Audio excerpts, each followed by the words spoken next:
परी नाही आस त्याची. मी सर्वदा भुकेली तुझ्याच दर्शनाची, जाऊ कशी रिकामी जीवित काय तुझी. अन्नाची नाही भूक नाही तृषा जलाची, हे जीर्ण वस्त्र झाले परी नाही आस त्याची. मी सर्वदा भुकेली तुझ्याच दर्शनाची, जाऊ कशी रिकामी जीवित काय तुझी. आले तुझ्याच दारी मी घेऊन झोळी, मज भीक घाली देवा सर्वाहुनी निराळी.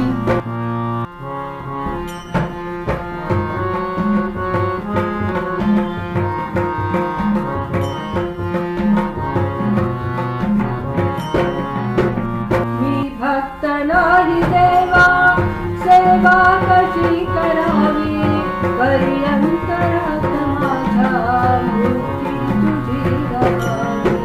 नसता कृपा द्यायची झोळी कशी भरावी, ही हाक प्रेमलेची ऐकून धाव घ्यावी. मी भक्त नाही देवा सेवा कशी करावी, परी अंतरात माझ्या मूर्ती तुझी रहावी. नसता कृपा द्यायची झोळी कशी भरावी, ही हाक प्रेमलेची ऐकून धाव घ्यावी. आले तुझ्याच दारी ही घेऊन झोळी, मज भीक घाली देवा. नमस्कार. नमस्कार, मी अनुराधा अनिरुद्ध अष्टीकर आपणा सर्वांचं आतुरालयाच्या यशस्विता या कार्यक्रमामध्ये परत एकदा मनपूर्वक स्वागत करते. काय मंडळी, कसे आहात सगळे? मजेत ना? बाबा, आपण यशस्विता सुरू केला आणि जवळपास 100कडे हळूहळू वाटचाल करतो आहोत. कितीतरी प्रश्न आपण सरांकडून सोडवून घेतो आहोत, समजावून घेतो आहोत. आणि गेले काही आठवडे आपण सातत्याने विज्ञान आणि अध्यात्म यामधला फरक समजून घेतोय. सर गेले 5 आठवडे खूप छान तऱ्हेने आपल्याला समजावून सांगतायत की विज्ञानामध्ये नेमकं काय आणि अध्यात्मामध्ये नेमकं काय आहे. काय म्हणता? त्यावर विचार सुरू केलाय ना? खूप छान. अजूनही सर आपल्याला या विषयावर मार्गदर्शन देणार आहेत आणि आपण त्यांच्याकडून आजही ते समजून घेणार आहोत. चला सरांकडून समजून घेऊया, त्यांच्याशी संवाद साधूया. सर नमस्कार. नमस्कार. गेले काही आठवडे तुम्ही आम्हाला खूप छान तऱ्हेने समजावून सांगता आहात की विज्ञानात नेमकं काय आहे आणि अध्यात्मामध्ये नेमकं काय आहे. आणि हे ऐकत असताना ना मन खूप विचारांमध्ये गेलेलं आहे, पण अजूनही उत्सुकता आहे की अजून काही मुद्दे आहेत यामध्ये. हो हो, ही न संपणारी गोष्ट आहे. पण तरी मी असं म्हणेन की आजच्या भागात आपण थांबू. बर बर. काय आहे, लोक आपल्याला थांबा थांबा म्हणण्यापेक्षा आपण थांबलेलं बरं. आपणच लोकांना सांगतो कुठे थांबावं हे कळलं पाहिजे. मग आता हे ओव्हरडोस होण्यापेक्षा इथे आपण थांबू आणि पुढच्या भागात वेगळे विषय काहीतरी घेऊ. नक्कीच सर. मला असं वाटतं की डोस प्रॉपर तुम्ही देत आहात. ओव्हर नाहीच कधी देणार, पण जेवढा गरजेचा होता तेवढा तुम्ही नक्कीच देणार आहात. तर आजचा डोस मात्र जाऊ देत. हो हो, अगदी आजचा भाग आपण पूर्ण करूच, कारण या भागामधनं 90वा एपिसोड तयार होणार आहे. क्या बात है, क्या बात है. विज्ञान आणि अध्यात्म. बघा, हे टायटलच किती छान आहे आणि याच्यावर बोलण्यासारखं खूप म्हणजे खूपच आहे. आता इथे तुम्हाला जर सांगायचं झालं तर विज्ञानामध्ये विश्वास आहे आणि अध्यात्मामध्ये श्वास आहे. क्या बात है. आता हा विश्वास आणि श्वास हा कसा बघतो आपण, तर जे काही प्रयोग केले जातात, विज्ञान म्हणू आपण, त्या प्रयोगांवर प्रचंड लोकांचा विश्वास असतो की हे अशा तऱ्हेने केलं तर अशीच घटना घडणार, या 2 वायरी अशा लावल्या तरच लाईट पेटणार. हा किती विश्वास आहे बघा. मग ह्याला अध्यात्माची जोड द्यायची म्हटली, वेगळ्या तऱ्हेने सांगायचं म्हटलं तर अध्यात्मामध्ये श्वास आहे. एकच गोष्ट माणसाने देवाला सांगितली होती. जेव्हा मानवाची निर्मिती झाली तेव्हा देवानी सगळं माणसाला देऊन टाकलं. तुला काय आयुष्यात करायचं ते कर, माझा काही भाग नाहीये. पण माणसाला सुद्धा सगळ्या गोष्टींची कल्पना आहे. मग त्यांनी देवाला असं सांगितलं, सगळं मी माझ्या ताकदीवर करेन, पण एक गोष्ट मात्र तू कायम आमच्यासाठी कर, आणि ती म्हणजे काय तर माझा श्वास चालू ठेव. कदाचित मी सगळ्या गोष्टी करताना श्वास घ्यायचा विसरून जाईन आणि मध्येच काहीतरी अघटित घडू शकेल. तर ती जी गोष्ट आहे ही देवानी त्याच्या हातामध्ये ठेवली मानवाच्या सांगण्यावरूनच. आणि म्हणून लोक असं म्हणतात की श्वास घेणं ही अनकॉन्शियस स्टेट आहे. मुद्दाम घेण्यासाठी कोणी लक्ष देत नाहीये, सोडण्यासाठी त्याहून लक्ष देत नाहीये. पण ही वर्ण येणारी क्रिया आहे, याला आध्यात्मिक जोड आहे. की तुमचा श्वास चालू असेल तरच विज्ञानाहून तुम्ही काही करू शकता, नाही तर विज्ञानाचा तिथे काही उपयोग नाहीये. ह्या विज्ञानाचा निगेटिव्ह साईडचा, टोकाचा जर विचार केला ना तर विज्ञानाने रक्ताचा एक थेंब सुद्धा अजून निर्माण केला नाही.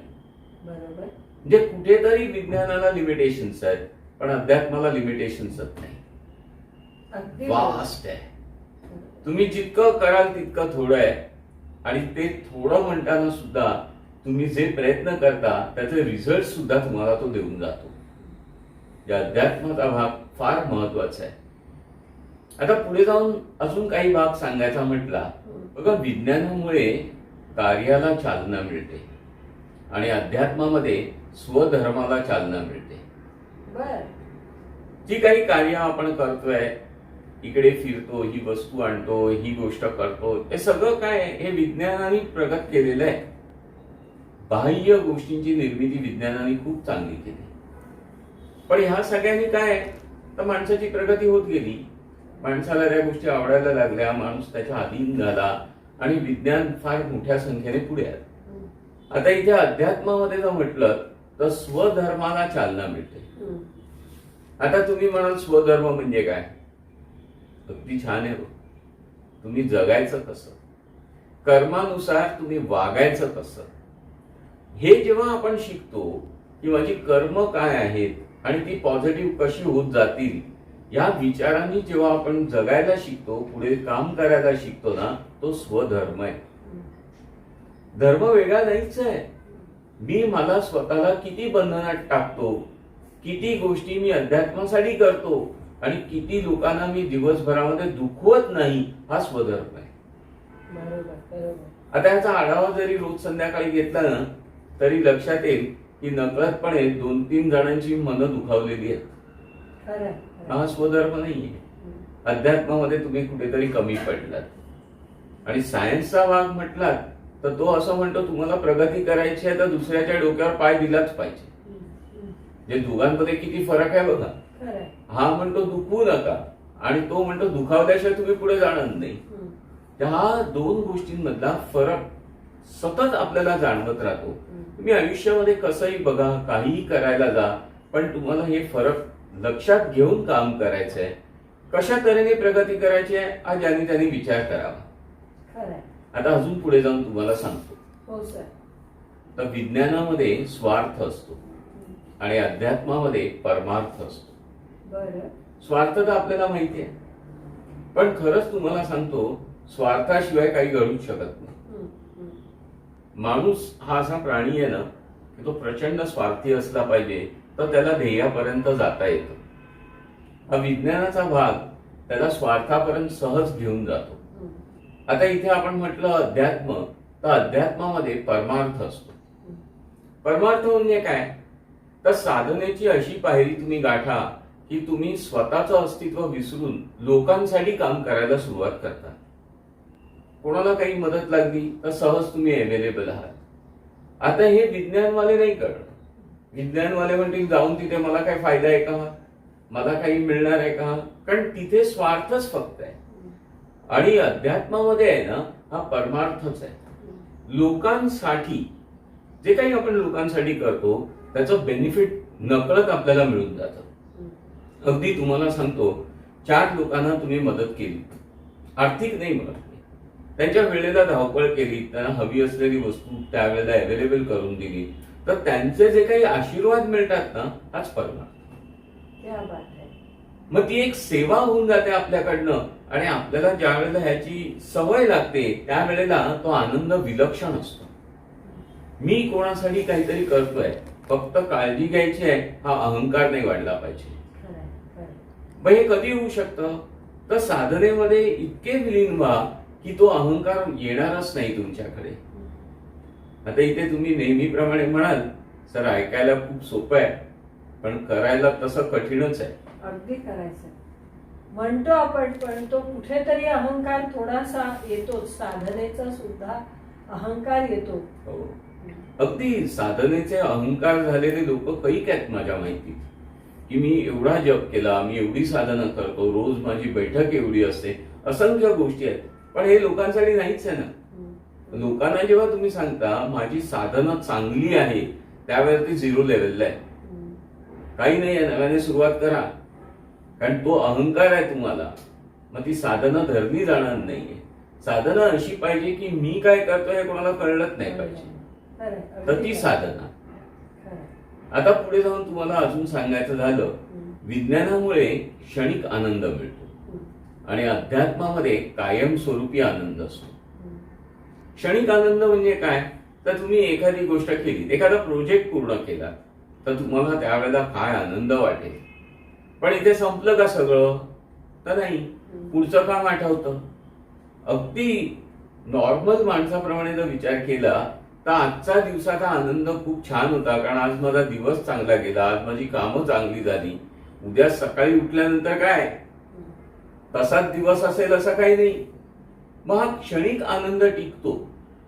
अध्यात्मामध्ये साधना जेव्हा तुम्ही करता तेव्हा तो आनंद कायमस्वरूपी असतो. अध्यात्मामध्ये एकच गोष्ट जपली पाहिजे, की ज्या वेळेला तुम्ही साधना करता काही अनुभव तुम्हाला छान येतात, तेच अनुभव पुन्हा मिळतील यासाठी साधना करू नका. तिथे अडचण मग खूप येईल. आपण असं म्हणतो त्या वेळेचा आनंद होता, तो घेतलात, पण पुढे अजून आहे, पुढे अजून आहे. आणि अध्यात्मामध्ये आनंदाशिवाय दुसरं काही नाहीच आहे.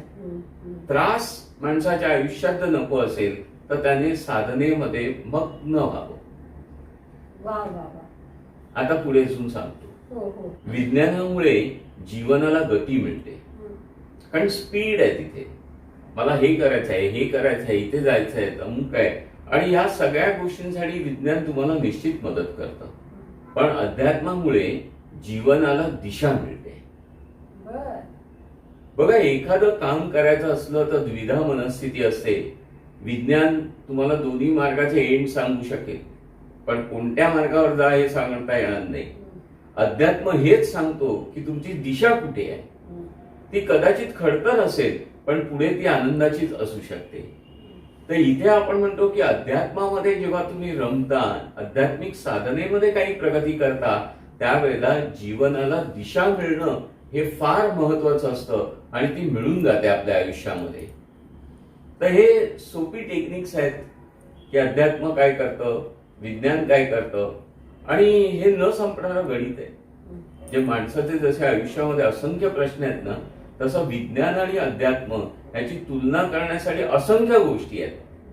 पण जसं मी सुरुवातीला म्हटलं की आज आपण इथे थांबू या विषयानं, आणि पुढच्या एपिसोडमध्ये काहीतरी वेगळा विषय घेऊन परत येऊया आपण. वा वा वा सर, गेले काही आठवडे विज्ञान आणि अध्यात्म याचे सांगड घालत जी काही आपण चर्चा केली ती इतकी छान रंगली, मनाला कुठेही कंटाळा आला नाही, कुठेही नाही. उलट उत्सुकता वाढत गेली, अजून काय असेल, अजून काय असेल. आणि बारीक सारीक गोष्टीवरनं, म्हणजे आज सुद्धा तुम्ही विश्वास आणि श्वास यामधला जो काही फरक सांगितला तो पण अप्रतिम होता. मला असं वाटतं प्रत्येकच मुद्दा अप्रतिम होता, आणि आपल्या श्रोत्या लोकांना पण तो खूप आवडला असेल. काय म्हणता मंडळी, आवडलाय ना? तशा तुमच्या प्रतिक्रिया येतातच आहेत की हे एपिसोड्स तुम्हाला खूप आवडत आहेत म्हणून. आणि निश्चितपणे या सगळ्या गोष्टींचा तुम्हाला खूप फायदा होणार आहे. कारण आपल्या घरामध्ये पण यंग जनरेशन असते आणि ती यंग जनरेशन आपल्याला प्रत्येक गोष्ट विज्ञानाच्या रूपाने विचारायला जाते, यात सायन्स आहे का? आणि त्यावेळेला जुनी लोक निरुत्तर व्हायची, कारण त्यांना माहिती नसायचं विज्ञान त्यात नेमकं काय आहे. पण आता सरांनी आपल्यासमोर इतके छान काही मुद्दे ठेवलेत ना, की कोणीही आपल्याशी चर्चा करायला आलं तर निश्चितपणे थोडं का होईना पण आपण उत्तर देऊ शकू की नेमकं अध्यात्मात काय आहे आणि नेमकं विज्ञान करून आम्ही काय साध्य करतो आहोत. तर तुम्हा सगळ्यांना या सगळ्या गोष्टींवर विचार करण्यासाठी, त्या गोष्टी आचरणात आणण्यासाठी खूप खूप शुभेच्छा. पुढच्या रविवारी यशस्वितामध्ये आपण नवीन प्रश्नासह सरांना भेटणार आहोतच. धन्यवाद.